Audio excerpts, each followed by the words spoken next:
Hello everyone, welcome to another video on the kick Joseki. We've been talking about this for quite a few videos now, and hopefully we'll end our discussion with the very last episode. So here's the basic kick Joseki on the upper left corner. Of course, every beginner should know about this pattern, but what's tricky is that the follow-ups are very complicated and they're not beginner friendly at all. So my channel is mostly catered towards beginners, lower level amateur players, but this video, the variations are going to get really complicated. It's not going to be easy to comprehend why some of these variations are viable. So really, this video is probably for single digit Q players or even some Dan players if you're not familiar with the follow-ups to the kick Joseki. So if you're a beginner double digit Q player, just know that these moves exist. It's okay if things do not make sense yet, but hopefully as your calculation skills, as your feel for the game improve, you get to understand why some of these patterns are viable.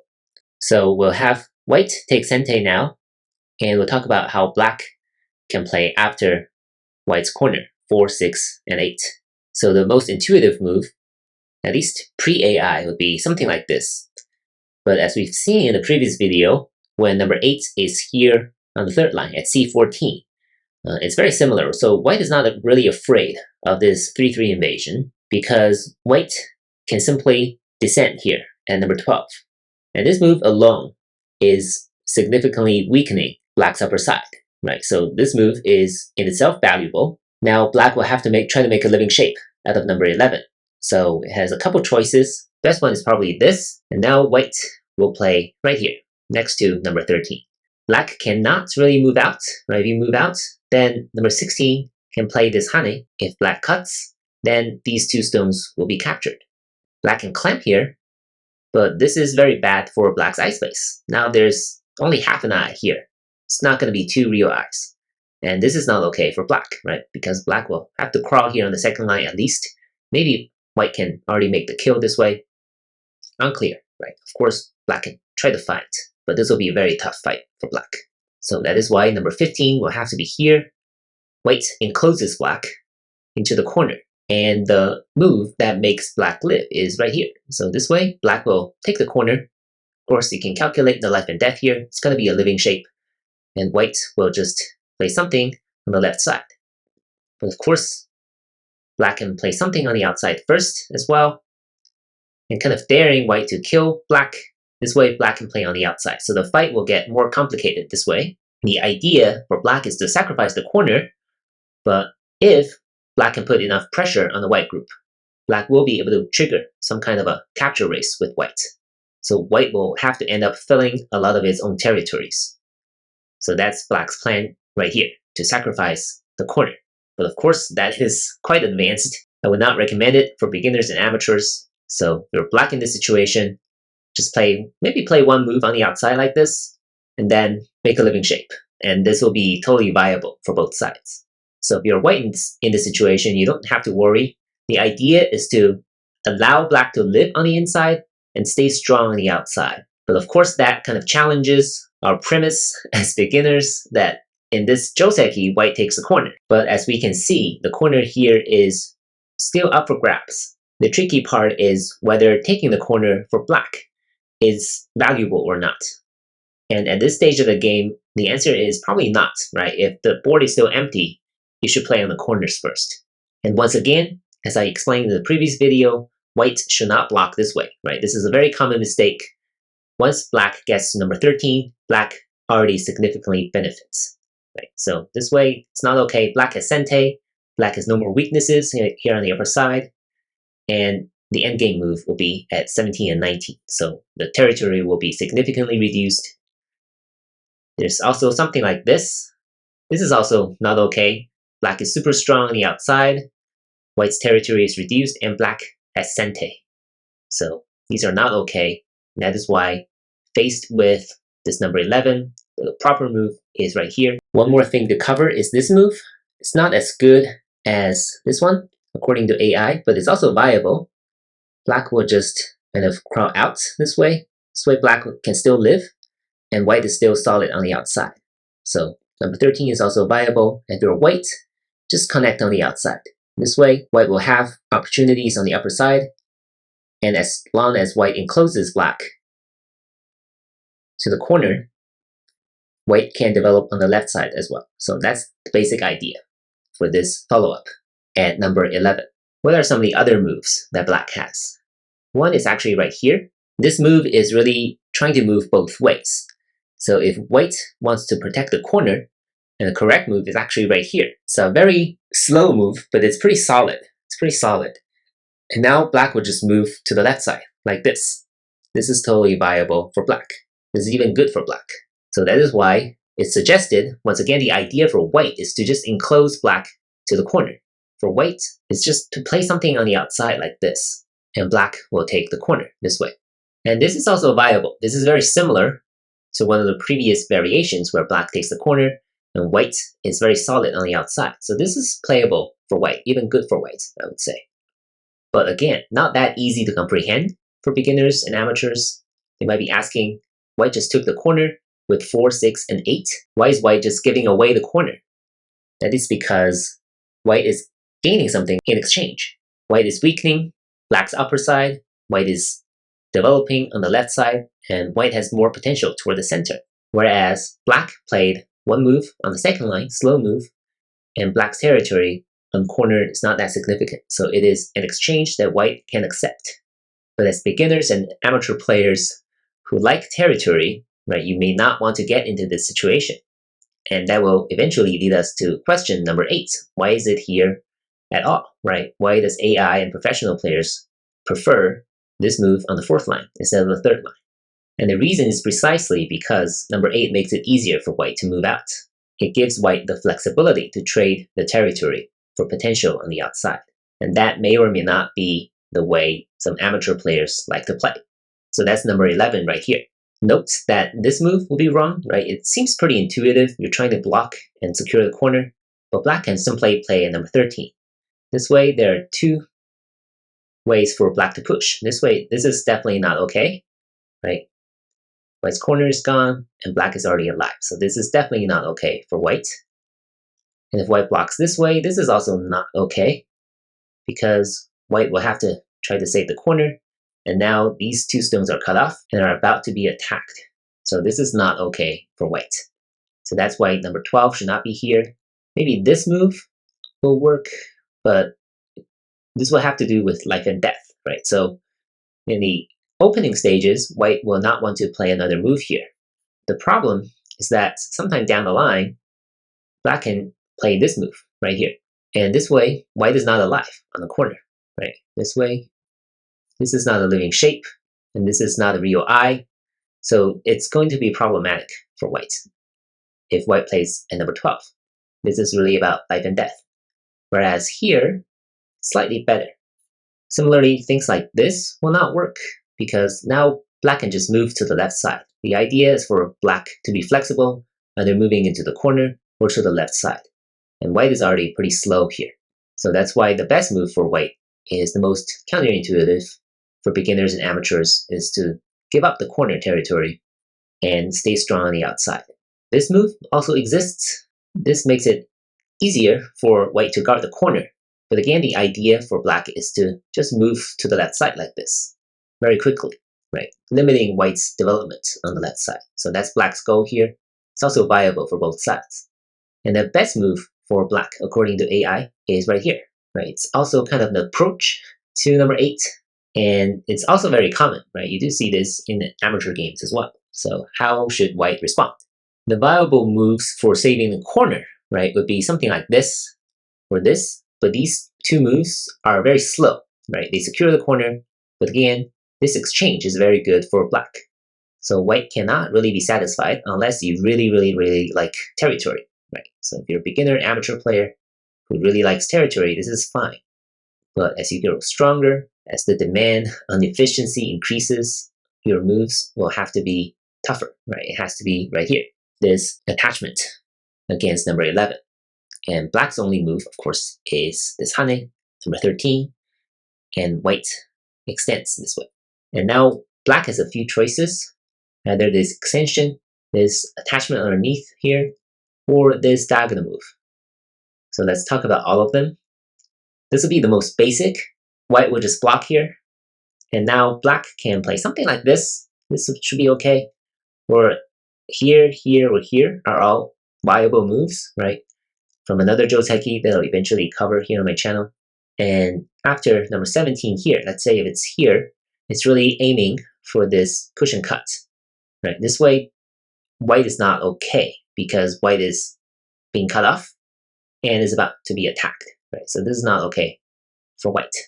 So white will have to address this cutting point, but white doesn't really want to give away sente. If you play something like this, it's too slow, very inefficient. So that's why if you ever get into this position as white, you have to know the right move. That's right here. It's a very neat move because it's threatening to invade the upper side, right? Black cannot ignore it. This way, these two stones will be cut off and black will be in trouble. So black will have to play something here or here, right? Let's say if black plays here, now white has sente. Black doesn't have this push and cut anymore because number 18 is the perfect setup for an attack of these cutting stones. And if number 19 is here, what should white do in this situation? And the answer is actually to take sente, right? White can take sente in this situation. And that's really, really neat. Because if black pushes now, white can play something like this. And this will be very bad for black. Because number 19 is basically a wasted move. And capturing number 18 this way is actually not that big at all. Because white will still get to play on the outside. So this is actually not okay for black. And that is why white can take sente after the exchange in number 18 and 19. Another move black has is this attachment underneath. And white needs to be really careful here because if white plays something like this, then compare this pattern to the previous one.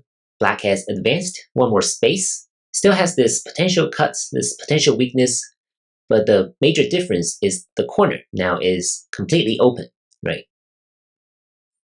Black will have this 3-3 invasion, and there's just no way for white to prevent black from connecting back or significantly reducing white's corner.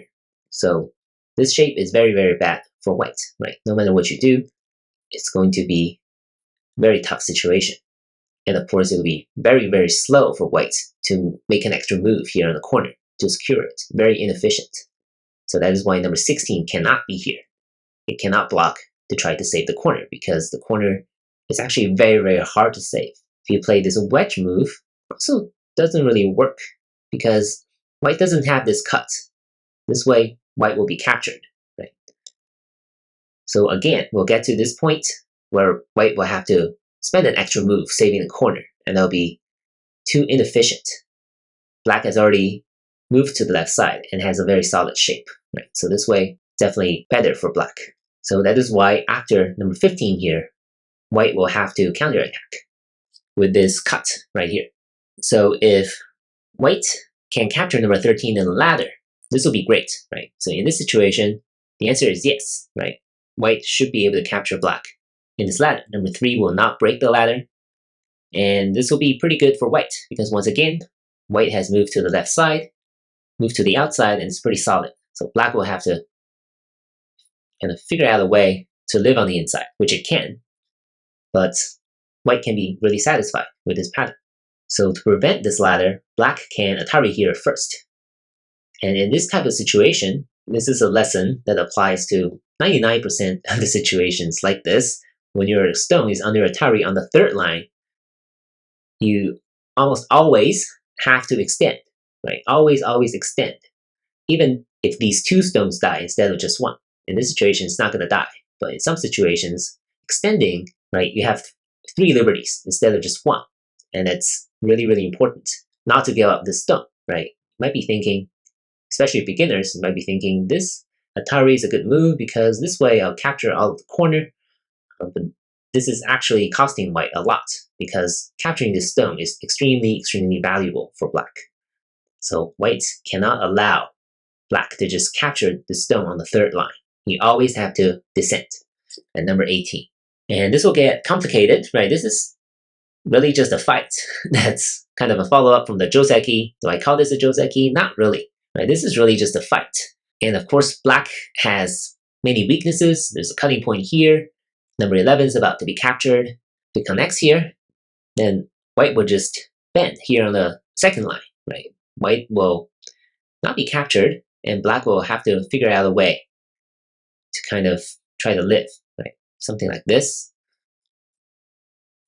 This might work. This is probably good for white, or black can try something like this, right? It's really threatening to take the corner. This way, it's an exchange, right? White is very solid on the left side, but black takes the corner. So this is also viable for both sides, I would say. Now AI seems to suggest this move. It's not that intuitive, right? If you compare this, of course, this is very similar to the previous pattern, except that number 13 and 17 are more alive than the previous pattern. But white has Sente in this situation. So it's slightly better for black this way. But of course, it's advised that white saves the corner, saves number 4 and 6. But playing this move, it'll be something like this. So white secures the corner this way, and black takes the left side. So this is also about even, right? Very complicated. You don't have to remember this, but it just shows you how the fight might play out. After number 15, 16, it's really about fighting, right? So you need to calculation skills. We're not sure how these fights will play out. You can install an AI and see what it suggests. So that's number 15. It's not a complete explanation, but at least it shows you a few viable variations. Last but not least, this move. This move is probably the best move for black because it's actually very hard for white to defend the corner. Or again, white will have to play something like this, right? Which is very inefficient. It's on the second line, very inefficient, and black can just move toward the center or to the left side. So this way, it's probably better for black, slightly better for black. But of course, white has the corner secured. It's definitely playable for white as well. But number 16, again, it's a little slow. So that is why, right, AI and professional players would suggest that white takes Sente, right? But that's kind of not that acceptable for beginners and amateurs because this just really opens the door for black to the corner. And if you're a beginner double-digit Q player, not sure if you can survive, right, as white in this situation. Although, I mean, you're outside, you can move toward the center, you shouldn't worry. But again, it seems pretty wild, right? Because 4, 6, and 8 seems to have occupied the corner already. But after all these exchanges, and number 15 isn't that close to the corner, but it's a very good setup that just takes the corner. But of course, according to AI and professional players, this is viable for white, but for a beginner, amateur player, it's really your decision whether or not to respond to number 15, where you can play on the left side too, right? Kind of, again, the idea is to push black into the corner, and white will play on the outside like this. So this is also viable for white. So overall, we really see the tension of this pattern, right? Black has some really sharp fallout moves that can either take the corner and stay alive, or something like this that threatens to come into the corner and play on the left side, or something just on the left side here, right? Limiting white's development. And that really kind of goes back to whether number 8 is the better move, right? According to professionals and AI, it's definitely the better move compared to this. But if you're a beginner and amateur player, this might be better, right? This is more solid. This has a better response, arguably, to the 3-3 invasion, right? You can stay more closely together, maybe stronger on the outside against this 3-3 invasion, which is not suggested for black. But of course, this is a lower position that'll lead to something like this, right? This is the Joseki we saw earlier. And again, my advice for beginners, amateur players is really that whatever you like, whatever you prefer, right? Both of these moves are viable. It's probably like a 1 or 2 percentage point difference in winning probability according to AI. It really, really doesn't matter, right? Anything within 5%, even 10%. As long as you like it, it doesn't matter if it costs you a tiny bit of winning probability. So I think that's the lesson here. Number 8, why is it here? If you want an explanation, it has to be sometime down the line. Number 8 is better for the fight in the center, right? That has to be the reason, because the reason is not it's better at protecting territory, because it really is not. It's not protecting territory at all. Black can take the corner very, very easily, right? That's a conclusion that you should know as a beginner or amateur player, because it helps you understand what this game is about. or what Joseki is about. It's not just about black taking the upper side territory, white taking the corner territory. It's not about that. Go is actually very fluid. Both sides can make exchanges, make trades that they prefer. It's just that territory is very, very important to beginners and amateur players. You don't want to trade it that easily for potential because it's always harder to use potential. But of course, professionals, AI are very good at it. And that's why they prefer number 8 here on the 4th line rather than here on the 3rd line. So I hope that explains it. Very complicated, the kick Joseki. As always, if you have any questions, please let me know. I've been getting some really good feedback for the past couple of videos, so please keep them coming, and I'll see you in the next Joseki video. Thank you so much for watching.